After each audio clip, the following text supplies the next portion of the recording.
కోనసీమ జిల్లా రాజోలు శివాలయ మండపంలో ఆర్యవైశ్యులు విశ్వ హిందూ పరిషత్ ఆధ్వర్యంలో కోటి పార్థివ శివలింగాల తయారీ కార్యక్రమం చేపట్టారు. పెనుగొండకు చెందిన అమెరికా వాస్తవ్యులు కోడెల శివప్రసాద్ సంకల్పంతో ఈ కార్యక్రమం చేపట్టినట్టుగా ఆర్యవైశ్య సంఘం అధ్యక్షులు, రోటరీ క్లబ్ అధ్యక్షులు శ్రీను తెలిపారు. లోకంలో ప్రజలంతా సుభిక్షంగా సుఖ సంతోషాలతో ఉండాలని ఈ మహా సంకల్పం చేపట్టినట్టు విశ్వ హిందూ పరిషత్ నేత కుమార్ తెలిపారు.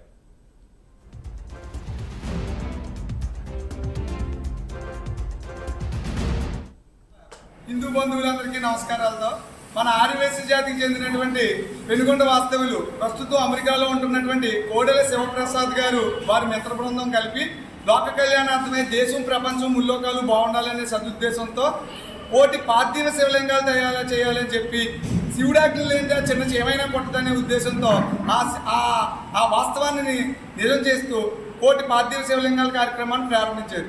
అందులో భాగంగా మా ప్రతి గ్రామానికి కూడా ఆ మట్టి మౌల్డ్స్ వెళ్తున్నాయి.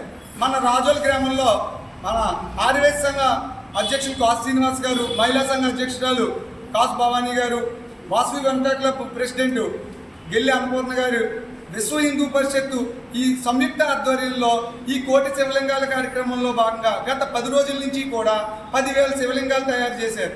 అలాగే ఈ శివలింగాలన్నింటినీ కూడా ఒక నదీ పరిహార ప్రాంతంలో ఈ కోటి శివలింగాలు పూర్తయిపోయిన తర్వాత ఒక నదీ పరిహార ప్రాంతంలో 108 మంది బ్రాహ్మణుల చేత 11 రోజుల పాటు అతి మహారుద్రయాగం వివిధ రకాల అభిషేకాలు చేసి నదీ గర్భంలో కలుపుతారు. దీనివల్ల మన ఆదివాసీ జాతికి చెందినటువంటి పెనుగొండ వాస్తవ్యులు ప్రస్తుతం అమెరికాలో ఉంటున్నటువంటి కోడెల శివప్రసాద్ గారు వారి మిత్ర బృందం కలిపి లోక కళ్యాణార్థమై